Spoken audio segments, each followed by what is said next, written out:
Hello, everyone. Welcome to Nails and Beauty Talk. I am your host, Asia the Bird. So I have a very special guest with me today. He is a content creator. He talks all things fashion. He's a fashion critic. Please welcome Sajjad Hus. Hello, Sajjad, and welcome to the show. Thank you for having me. I greatly appreciate it. Yeah, you're most welcome. So I definitely want to go ahead and start off by, just tell us where you're from and tell us about your upbringing. All right. Well, hi, I'm Sajjad. I was born and raised in North Jersey, so I'm about like 10, 15 miles away from New York my entire life. So, yeah, I'm just here trying to dismantle the entire fashion industry. Yeah, cool, cool. So what are your earliest memories that made you take notice of fashion? Ooh. Earliest memory probably as a child. My dad, as funny as he is, he would send me to pre-K wearing Ralph Lauren. Like, there's so many pictures of me and like I'm just like smiling this little chubby kid and I'm wearing Ralph every single day to pre-K. He was like, even though we Mm, didn't have a lot growing up, my dad's like, there's no way my child is not wearing good clothes. So from an right. early age, I was very much always wearing for our definitely for our income and where we are, like I was wearing nicer things than the rest of the kids and Right. pushed to hold myself to a little higher standard with clothing and how I present Mhm, myself to the world. mhm. And it just started from there. Yeah. Yeah, that's really, really cool. So I want to kick off by asking, so in one of your videos, Domenico Dolce blocked you when you were 15. Ooh. And so it seemed early on to be more of a fashion critic than it is a historian. Why do you think being a critic of fashion was something that you gravitated towards?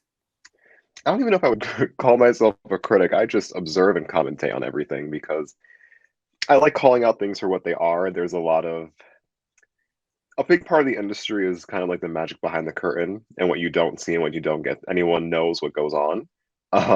So I Mm, like to speak on that a little bit. Like it's not as unobtainable and mhm, magical as you think it is. mhm. So yeah, but in regards to Dolce, it's some very one-sided beef we have. So you would describe yourself as more so a fashion observer, essentially? More so, yeah. I don't like terms like critic or influencer, things like that. No, I like to observe and commentate on what I'm observing. Mm. Yeah, yeah, that's so understandable. But I definitely want to get into this one topic where you talked about nepo babies. So clearly you're an advocate for fairness and brands living up to their hype and not just on their name alone. And in one video, you defended nepo babies, which are children who are given an advantage because of their parents. And do you think people are justified in wanting nepo babies to live up to the same hype of some of the brands that you criticize who can get away with producing less quality products, just as some may require Nepo babies to offer more of a contribution than just being a descendant of a wealthy family? All right, there's a lot of questions happening in that question. Okay, so as far as Nepo babies go, I just feel like a successful Nepo baby can't get very far if they're not garnering any results, right? So Mhm, we all sit around and praise Bella Hadid, not just because she's Bella Hadid, she's rich and famous, and she's Yolanda and Muhammad's kid. She's actually amazing at what she does. However, there's a huge disadvantage because she got to fail for a long time, right? If you see her right. old shows, she was awful. So it's a good thing for her, right? Because she had the ability to be um, kind of raised by the industry and all the insiders to become a star because she had that Mhm, potential in her since day one. right. However, there's countless people who, if given the same opportunity, they could have exceeded her in every way, but we'll never see them because they didn't have that advantage. So as long Mhm, as Nepo babies are getting results for brands and it's easy for them to get those Nepo babies because they want those glamorous jobs, then they're always going to be around. So there's no trying to like beat it because they're always after the next big thing. And if the next big thing is one of them, they prefer that. mhm. Yeah, yeah, right, exactly. But I definitely want to get into like this one moment where about like, how raising from a, wealthy family, it like just having that name alone doesn't get you, it can only get you but so far. Like one example is I don't know if you've seen the clip about with Prince, and Prince was on stage and he invited Kim Kardashian on stage. And then, because like Kim Kardashian wouldn't even dance or do anything. And then Prince just kicked off the stage. She was like, Prince was like, get off the stage. And so so that goes to show like you have more to show for than just, you coming from a wealthy family. Right. And even in the Kardashian world, right? So they're all building off Kim. So you have Chloe, who is running successful brands, had her own shows, all of her brand endorsements, all of that. Then you have Mhm. Rob. Like it's two very clearly different things. They're doing one's actually trying in a way, even though they had a huge advantage and a huge step up because they had Kim. At least one of them wants to actually work for even more. Mhm. Right. Yeah, yeah, right, exactly. So unfortunately, being a critic also opens you up to criticism. So there were videos of you responding to criticism of yourself, your views, and even your personal appearance. So do you mind sharing how you've responded to those personal critiques? Well, at first, um, I'm very grateful all those things happened because one specific person who made a response to me has a million followers about, and a lot of people who are even bigger than that influencer found me because of him. Mhm. So I've Right. networked with people who have 4, 5 million followers who are actually in the industry, who are working for all these huge companies and publications because they're like, hey, what he said was not fair about you. So if anything, I invite it. Thank you. It only gets me my reach out even further. All press is good press. Yeah, right, exactly. Now, can you expand the idea and advantage of quiet luxury versus, as you describe, a cashier saving up their money to buy a specific brand just because it's famous? So, what are your thoughts on people using their precious income to buy a popular brand versus investing quality, quiet luxury? It's a lot of things happening. So I believe that comment that I made about the cashier was in regards to all the price increases. So as Mhm. we see in America, our wages are going up, so people have a lot more disposable income, and a lot of people who live at home and all that, like people who are generally younger, don't really have a lot of expenses. They can work a cashier job making 20 bucks an hour and then go buy a pair of Louboutins. Like it's not that hard to afford when you have no expenses, right? So that Mhm. was in regards to all the price increases because people can just afford this stuff like crazy and it's not meant to be affordable. Never has been. Mhm. Um, and back to quiet luxury. My opinions on quiet luxury is it doesn't really exist. It's just unbranded luxury. It's just something expensive Mhm. that doesn't have the logos on it, that doesn't have all of the design aspects. It's still that same. I think it's because goal the goal shift points are shifting. And I wanted to make a series about it. I'm going to eventually, like Mhm. why things like this happen in the industry. Too many people have the usual stuff. That's the problem. Too many people have the Louis, have the Versace, the Fendi, the Right. Tom Ford. So now everyone's like, ew, all these people have it. Now I have to go buy Brunello. I have to buy Laura Piana. I have to buy Purple Label. Because even though they're saying it's quiet luxury, if you ask them to say, I'm wearing Laura Piana, I'm wearing Purple Label, it's so expensive. So it's not really quiet. It's just you just want something that no one has. That's it. Yeah, right, exactly. Now, considering our generation being millennials and Gen Z, there are realities that generations have to deal with that former generations didn't have to consider. Simply our generation. What do you think AI's inspired design's impact will be on the fashion industry and people that follow specific designers? Do you think we'll still be able to credit designers for their uniqueness? I'll start by saying designers are not as unique as you think they are. Mhm. I've spoken to many design teams who are told by higher ups and all that to just copy other brands. So when you Right, see Fendi copying a small designer brand, it's not just, oh, it was a coincidence. They were told someone sent them that design and said, copy right, this. So right, exactly. it's never anything new with copying and people's art direction getting stolen. As far as AI and like how technology is going to change, I don't know what's going to happen. Right now, Hermes and Chanel, they have so many lawsuits going on with the digital world and Meta Birkins and AI and NFTs, and it's just they're trying to set a precedent of what the industry owns and doesn't own, and the Mhm, industry will do everything in their power to maintain control of anything that's like them. mhm. So it's going to be there's a lot of developments happening. We have to wait and see in the coming months and years what all of that says for the industry. Mhm. Yeah, absolutely. So, in one of your videos, you alluded to how Coco Chanel would be disappointed that Black people were buying her brand. So, from your studies, can you speak on the elitism history of the fashion industry? Are you suggesting that maybe the price point in couture fashion was foremost to make apparel accessible exclusively for the top tier of society? Ooh, this is a lot going on. So let's start by reminding everyone Gabrielle Chanel was a Nazi sympathizer. So she Mhm. inherently was not that good of a person. And a Right. lot of people can say a lot of things. She was pretty quiet as a person with a lot of things. So obviously she was upper echelon Paris 1930s, 40s, 50s, so we can assume a lot of things about her. Right. A lot of times designer fashion transformed into people from the bottom excluding people from the bottom. And I mean that in a lot of ways, like Gucci. Gucci was a random poor guy off the street who started making luxury. And once he got Mhm. on, he excluded everyone from the brand. Same thing, Louis, same exact story. Chanel was an orphan, same thing. She created her own little space and excluded everyone. Exclusion is the whole point of luxury fashion, not designer fashion. Luxury and designer are two very different things. Design they overlap, obviously. But luxury fashion was never meant to be inclusive. It's not rainbows and sunshine. It's I have this and you don't. That's the whole point. Mhm. As much as people want to say, no, we collect and this is an investment and this is unique, there's Right. always somewhere a motivation of I have this, you don't. That's that's why Mhm. you're paying so much for it. Um, so yeah, it's never meant to be inclusive. I think people are getting a little bit too optimistic about the industry because they're erasing the racism from it. And I think what you'll see the biggest part of that is Asia, the way that they are really attacking the Asian market, specifically China.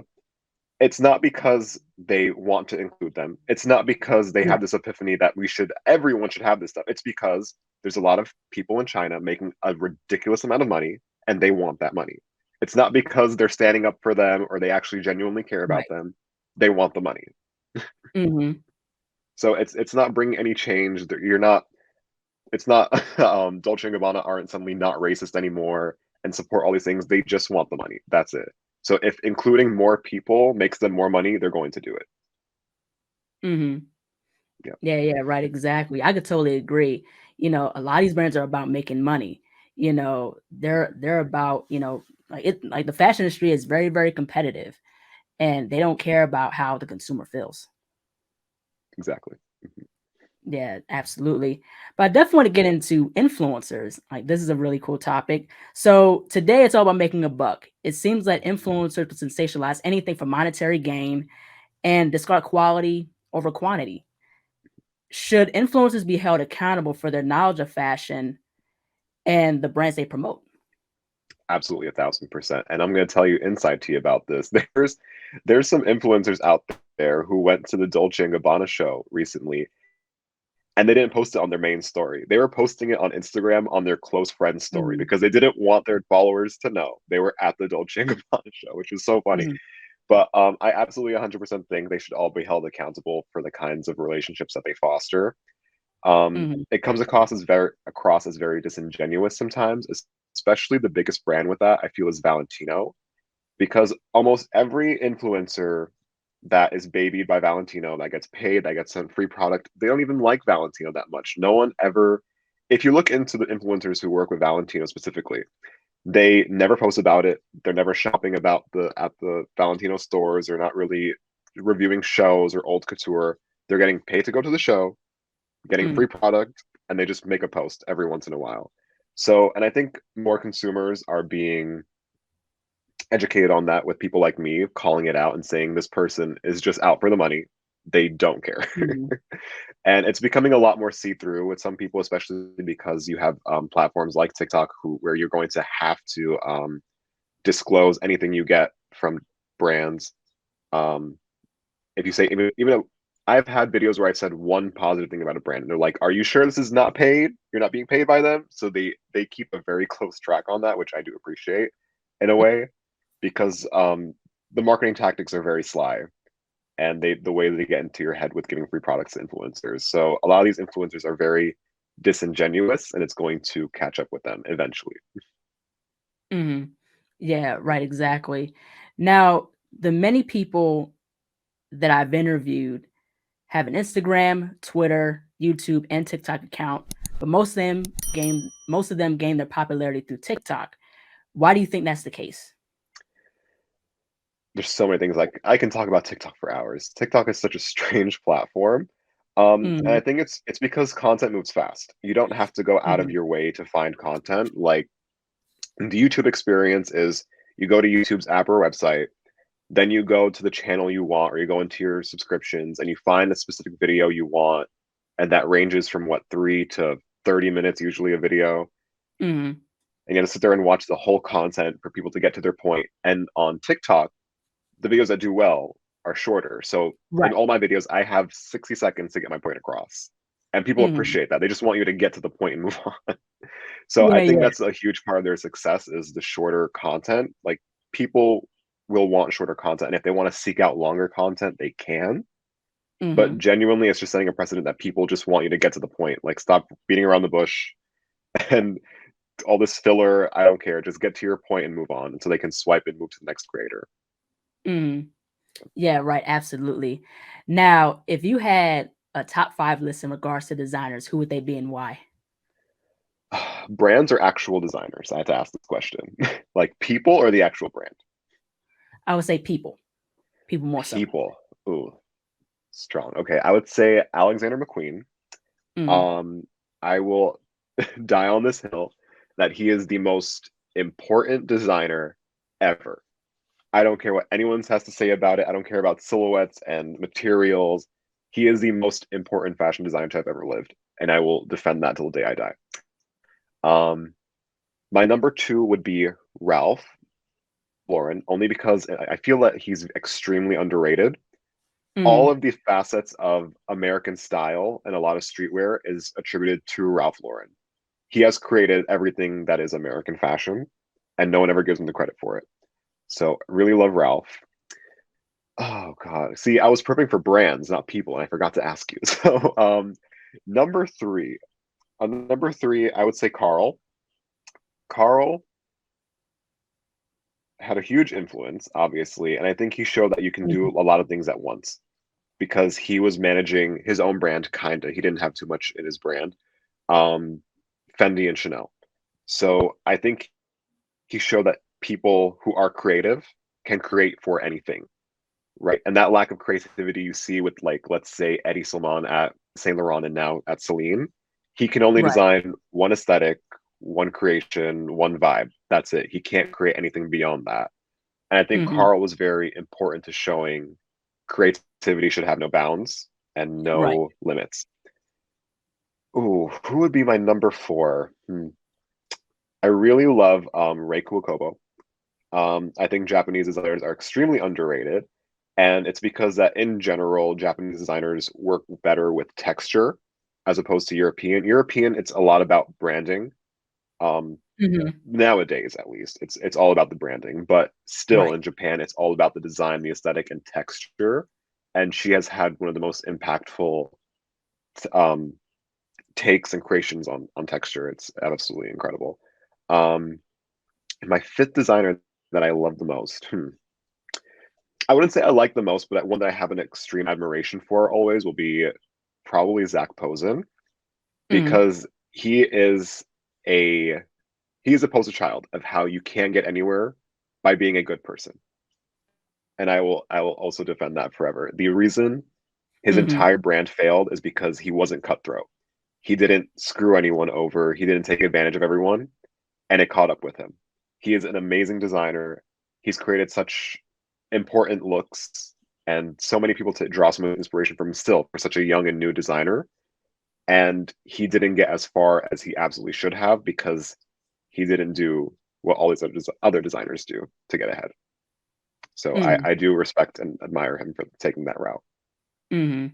Yeah, I definitely wanted to ask this question because, we talk about designers, and this leads to me to this question. So in the vast majority of my interviews, the love for Alexander McQueen has been unanimous because he's my absolute favorite too. Like his looks are iconic, absolutely incredible.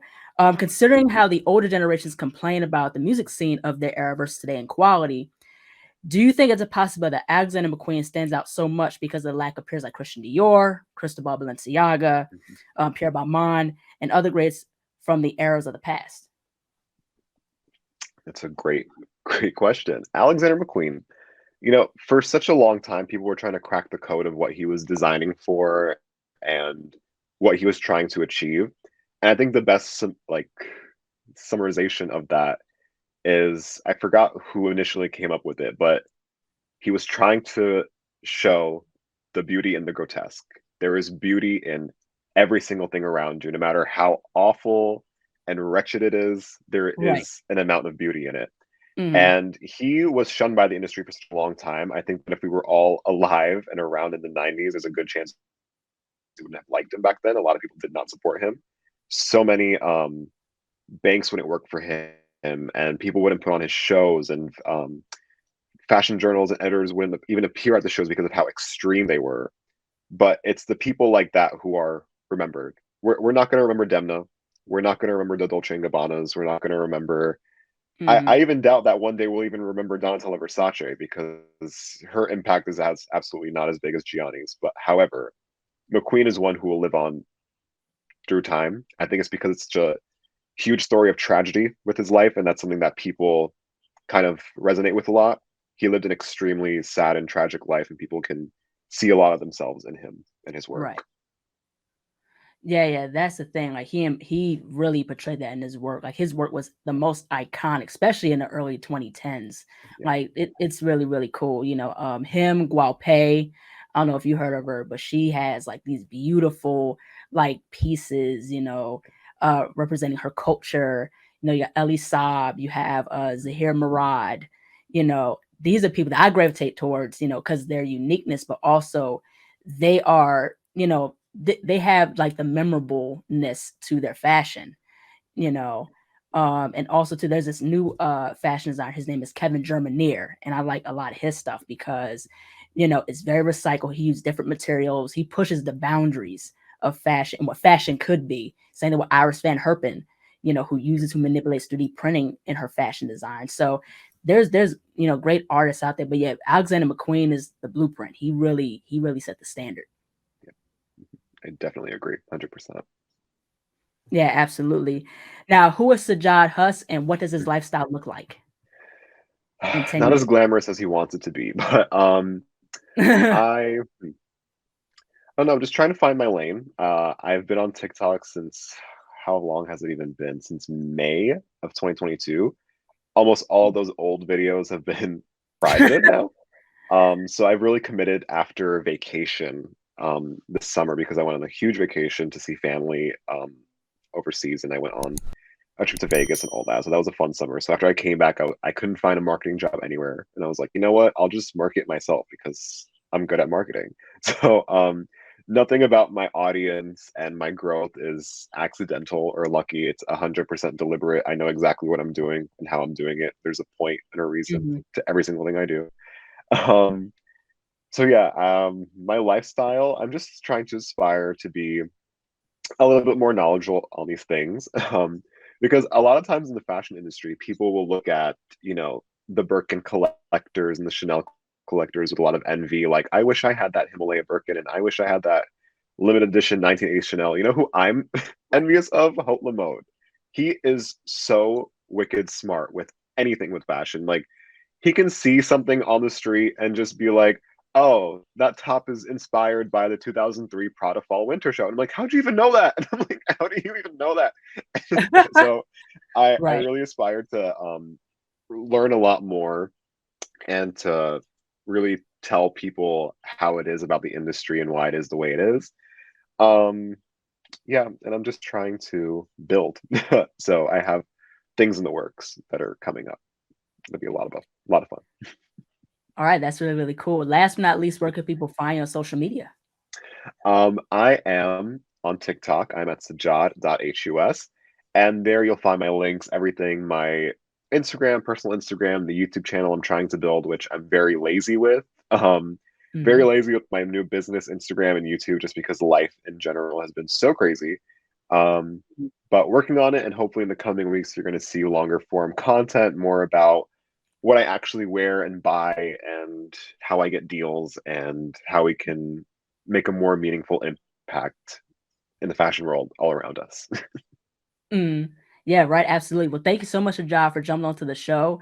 Thank you. Yeah, your content is really, really great, and it's really great to see that, someone such as yourself are holding brands accountable, especially designers accountable, and especially with influencers. So I had a great conversation. Thank you so much. Thank you for having me. I appreciate it. Thank you. Yeah, thank you. Take care. Bye. Bye-bye. Hello, everyone. Thank you so much for watching. Please like, comment, share, and subscribe to the channel. Be sure to click the bell for notifications. Also, follow me on my social media platforms and visit my website, ASIATHABIRD.com, and be on the lookout for more interviews to come very soon. Take care and stay beautiful.